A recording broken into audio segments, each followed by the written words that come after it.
Je disais que le président Félix Tshisekedi me fait l'honneur de répondre à cette question.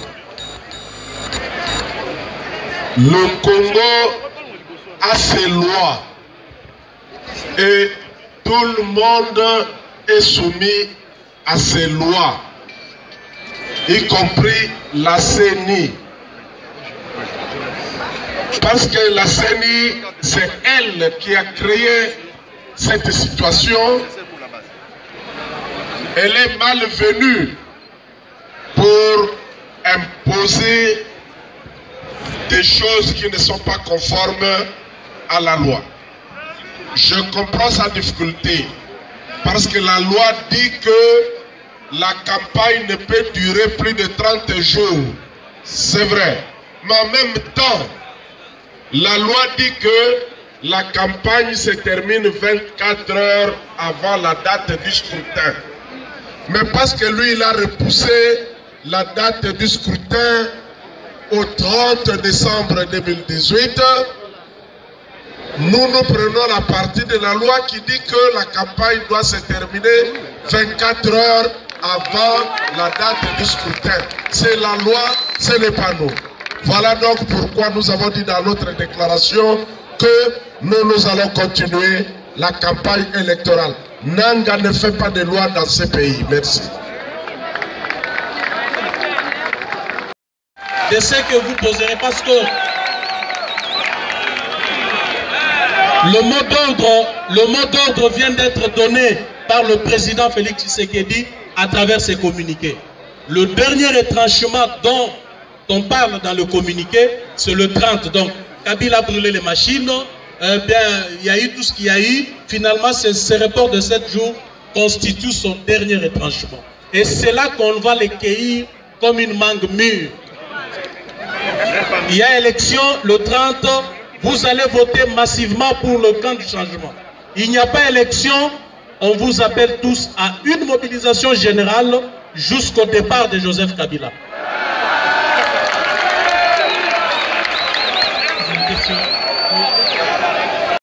Est-ce que ça glisse à chaque fois? Alors qu'est-ce qui, pendant que vous allez aux élections le 30, qu'est-ce qui vous fait croire effectivement que tout sera différent et que vous parviendrez à des élections qui vous permettent de vous imposer avec Joseph Kabila?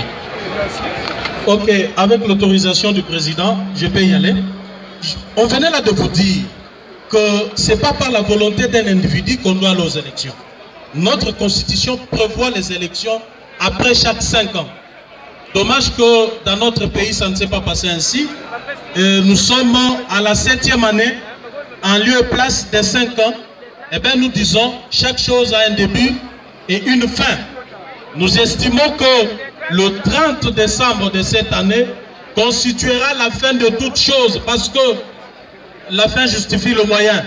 Il faut toujours trouver un moyen pour qu'il y ait la fin d'une chose. Et ce moyen, c'est ce 30. Nous disons une fois de plus que Kabila organise des élections ce 30. Qu'il n'organise pas des élections, à tout le moins, son départ sera d'une manière ou d'une autre consacré. Nous allons obtenir son départ, qu'il y ait élection ce 30, qu'il n'y ait pas élection. Nous croyons en vous. Vous êtes un peuple et on obtiendra de toute manière son départ. Mais on voudrait bien obtenir ce départ en douceur avec des élections crédibles, libres, démocratiques et apaisées. Ça ne nous donnera pas beaucoup de travail après la prise de pouvoir, plutôt que sur le terrain de confrontation. On aura trop à faire après la conquête d'un pouvoir qu'on va avoir après tant d'efforts, après aussi tant de pertes en vies humaines. Nous les conseillons de bien organiser des élections parce qu'on ne veut plus que le sang des Congolais puisse couler dans ces pays. Nous voulons la paix. Nous voulons qu'après ces élections, que le Congo décolle, que le pays démarre sur de bonnes bases, parce que le peuple a tant souffert, on a besoin du changement. Mais s'il s'évertue à se constituer un obstacle pour le peuple, eh bien le peuple va le balayer. Nous en sommes si au 30, la page Kabila et de son régime sera tournée. Merci. Dans la violence. Non, il n'y aura pas de violence. Dès lors que la loi précise que la campagne électorale s'arrête 24 heures avant le jour du scrutin, nous nous en tiendrons à la loi. Et nous disons que si leur candidat, parce que le gouverneur de la ville-province de Kinshasa est membre du FCC, il ne peut pas être à ce stade jugé parti. Donc, nous lui demandons à dire ça à son candidat. Si son candidat a déjà clôturé avec la campagne électorale, ça ne nous engage pas. Donc lui, le monsieur l'a peut arrêter avec la campagne, mais nous estimons que nous avons encore une campagne à battre au regard de la loi. Nous continuerons à le faire. Il n'y a pas de problème avec lui à ce stade. Si c'est lui qui va nous attaquer parce qu'ils utilisent la violence comme moyen d'expression, et nous disons nous ne voulons pas la violence, nous voulons la paix dans la ville de Kinshasa, nous allons continuer sans désemparer la campagne électorale. Je voudrais compléter le collègue là-dessus. Nous sommes dans un pays qui se veut de droit. Un gouverneur de la ville ne décide pas par communiqué. Un gouverneur de la ville ne décide pas par communiqué. Il prend un arrêté. Il n'y a aucun arrêté et pour nous, il n'y a aucune décision. Il n'y a rien. Donc nous continuons notre campagne conformément à la loi. Ça c'est la première chose. La deuxième chose, la loi électorale ignore totalement le gouverneur des provinces. C'est une question qui relève de la compétence de la seule CENI. Le gouverneur de la ville n'est pas la CENI.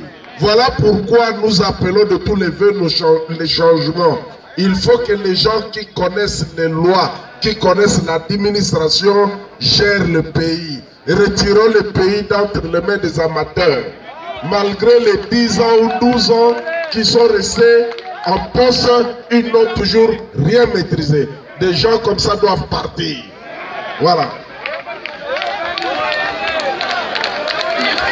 Merci, madame.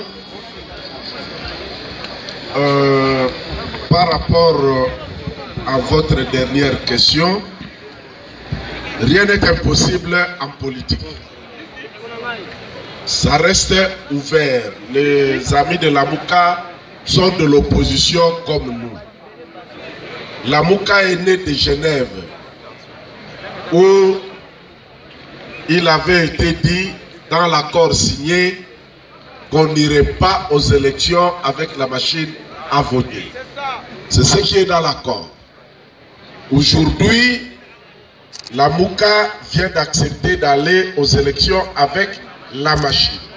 Donc la Mouka a rejoint la position du cash, mieux la position de l'UDPS. Ça c'est clair. Je ne voudrais pas parler d'autres dispositions de Genève qui rendent cet accord-là caduc. Parce que l'accord dit au 23 décembre 2012, 2018, s'il n'y a pas élection, on va choisir un autre candidat commun. C'est ça l'accord de Genève. Alors, au 23, 24, 25, quand c'est raté, nous sommes donc ouverts. Parce que de nous tous, c'est l'UDPS qui a eu raison d'avoir dit nous irons aux élections avec ou sans machine à voter.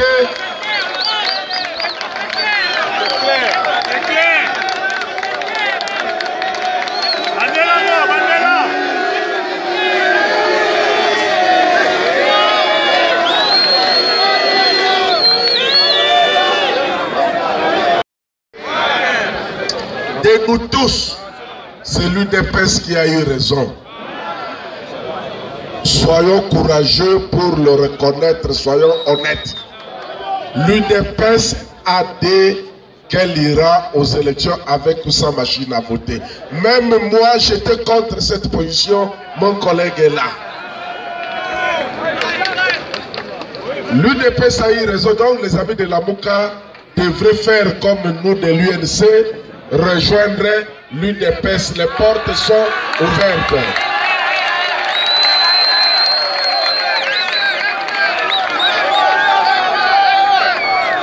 Par rapport à votre première question, madame, mon sentiment est que le pouvoir de Kabila ne veut pas d'élection. Ça, c'est mon sentiment profond et je crois qu'il a été traduit dans notre communiqué. C'est donc notre sentiment nous tous.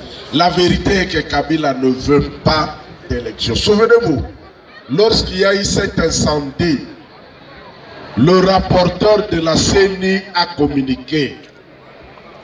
Mon ami, comment il s'appelle encore? Mon ami et frère Kalamba.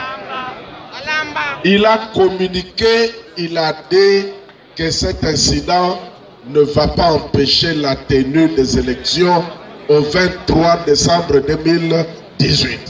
C'est parce que dans ce pays, les gens ne démissionnent pas. Les gens oublient ce qu'ils déclarent. La CENI a dit qu'il n'y aurait pas report du fait de cet incendie. Voilà pourquoi moi je crois que cet incendie n'est pas la raison. La raison c'est que Kabila ne veut pas d'élection. Même au 30 là, il n'y aura pas d'élection. Le peuple va en découdre avec la Kabylie. C'est ça la vérité. Voilà.